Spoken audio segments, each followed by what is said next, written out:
What is going on, guys? Today I'm going to be walking you through the quickest way, easiest way that I have found to pull a transmission. I'm going to be doing this on a 98 Mustang GT with a 4.6 liter and a Tremec T45 5-speed, but it should apply to any kind of sn95 Mustang, and it should definitely help with any kind of other transmission job that you're going to be doing. If you're working on the famous Dodge transmission, the automatics, I did one of those a while ago. It was not fun. This should be a lot easier, but you'll see a lot of tips and tricks for helping with other kinds of transmissions as well.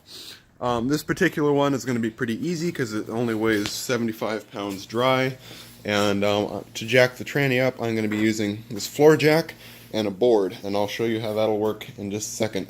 A transmission jack would probably be better, but I think I can get away with this, and I got a pretty good idea, but we'll get to that later. The tools you're going to need, I would recommend a full set of end wrenches, a full set of sockets. You're going to need a 1/4 inch and 3/8, and definitely some extensions and a U-joint. I will get that out in a minute. You're also going to need 1/4 inch extension. These help, but don't feel like you have to go out and buy one just to do this job. You really don't. They're just nice to have in general, especially working in tight spaces like we're going to be doing on this car. Now you're also going to want pair of pliers, some flathead and Phillips head.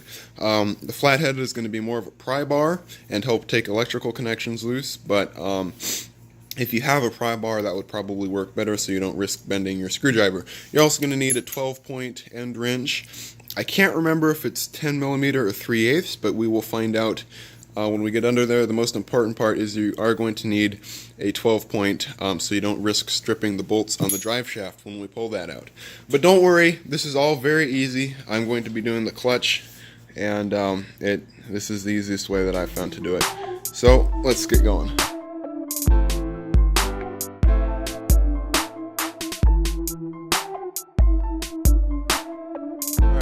Just got it in, and I'll show you guys real quick how I supported it.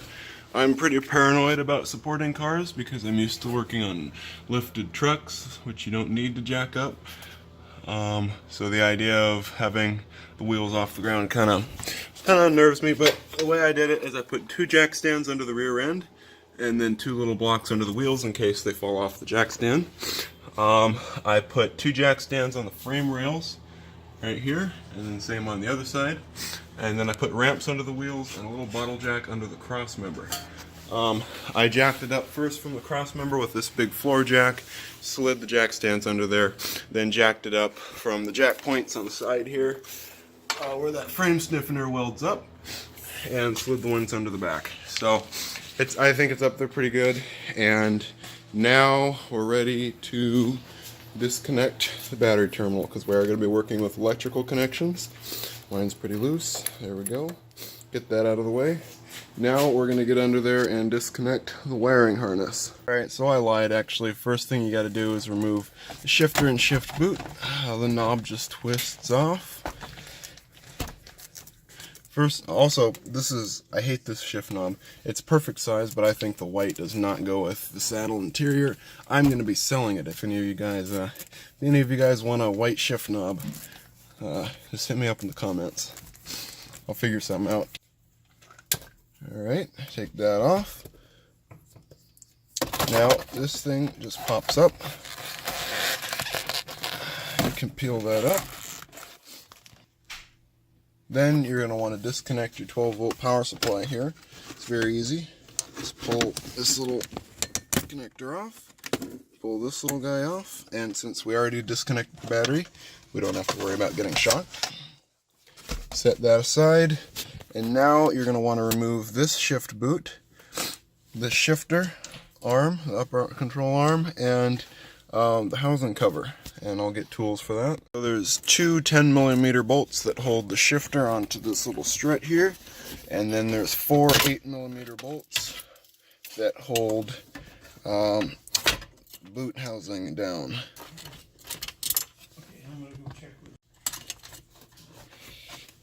Alright, now that we get all those bolts off, this just pulls out. Might want to clean that. And there she is. There's the tranny. And you can leave this boot alone. We'll take that off later when we fill the trans up, but you can Can leave that on for now. Now that we have that done, we're gonna hop back under it, and I'll show you guys how to remove the wiring harness and the drive shaft. Now what we're gonna want to do is crawl under here, make sure the transmission is in neutral so we can turn the drive shaft, and turn it so that it looks like this with 2 bolts pointing down. Then you're gonna go back up, set the e-brake, and take the bolts loose. Alright, now come on in here with your wrench and make sure that it is a 12 point, and just take these 2 bolts loose. Alright, once you get those 2, spin it around, get the other side, and then just kind of pull back on it and push down, and it'll pop right out, just like that. And then what you're going to do is you're going to take it with 2 hands and pull it away from the transmission, and it will slide right out of the output shaft, and then you just take and set the shaft aside. Alright, once you get the drive shaft out, you can pull the wiring harness off. There's 2 connections here where the O2 sensors are. Also, make sure you put a little drain pan under the drive shaft before you remove it, because there's going to be a little bit of fluid in there that's going to leak out. So I forgot about that, and fluid leaked out. So just make sure you put a little catch pan down there, or paper towel or something. It's not too much, and you're going to drain the rest of the fluid out of the tranny, so you won't worry about it tipping back and dumping all of the fluid out when you pull it.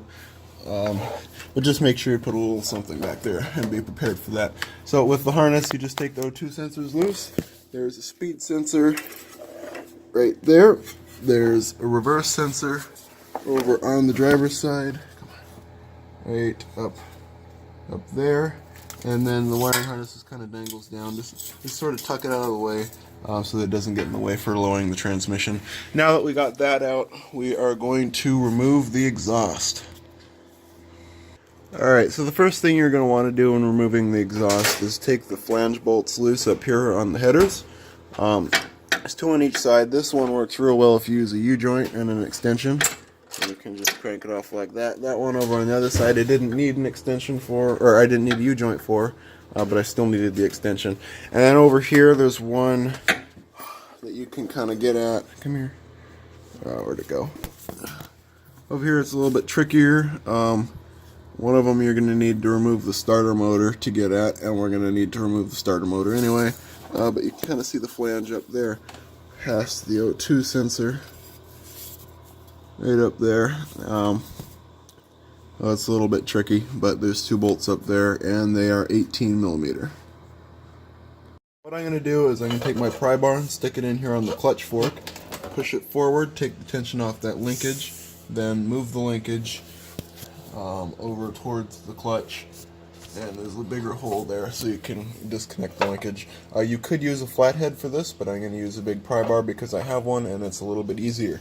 Then after that we're going to take cross member out and unbolt the bell housing. Alright, well I got the starter motor and the exhaust out. I'll show you guys a couple tricks with that here in just a second. But with the transmission jack, or lack thereof, what you're going to do, pull that off, take a board and drill a hole in it, drive a bolt through, set your bolt on and the board on just like that, and then take a big washer and a nut and secure it from the other side. And then when we go under there, you can take 2 ratchet straps, one under here, one under the other side, and strap the tranny down to this board just to make sure there's no chance of it tipping or cracking the housing. Alright, well, as you guys can see, I got it out. I waited until I got it all out so that I could show you guys where the bolt holes are, so you don't have to go looking for them. There's 2 up here on top of the bell housing, 2 over here, 2 on the bottom that hold on a little cover, and 3 over on this side. Now the 2 on top, what I did is I got them from the top. I got this one from the top with an end wrench, a mountain wrench like this, but I suppose you could probably get it with a normal end wrench if you have a long enough one.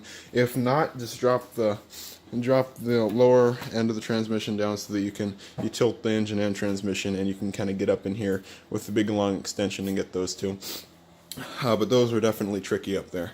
If you guys have any other ways of getting those or any tricks for the other ones, feel free to let me and anyone else who might be watching this video and having trouble, just let us know down in the comments. That would be very helpful. What else did I have to do? Oh yeah, I ended up having to take this frame stiffener out.